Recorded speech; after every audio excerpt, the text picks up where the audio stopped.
Yo, what up mga bossing? Kurama nga pala. So, for this video, we are going to upgrade the element. So, papakita natin kung paano mag-upgrade ng element, guys. Yan. So, yung element ng ating weapon is electric plus 10. Ipapakita lang natin kung paano mag-upgrade. Punta na tayo dito mga bossing. Yan. So, safe element tayo mga boss.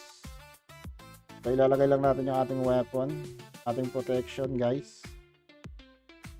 Tapos, yung ating generator card or yung electric element.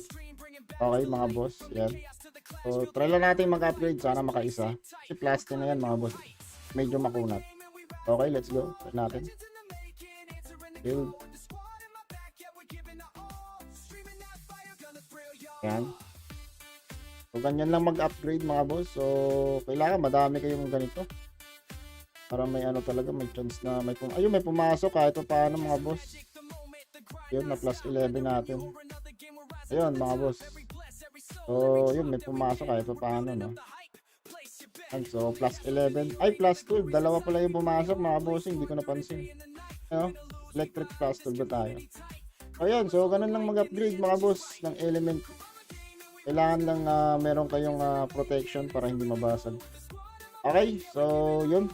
Thank you so much sa mga sa mga nakakapanood dito guys. So yun, so i-like niyo yung ating video kung nagustuhan niyo to mga bossing. Yan, so mag-comment kayo diyan kung may katanungan kayo mga bossing. So thank you so much. So i-download niyo na to Giant Life mga boss. Thank you very much. Bye-bye.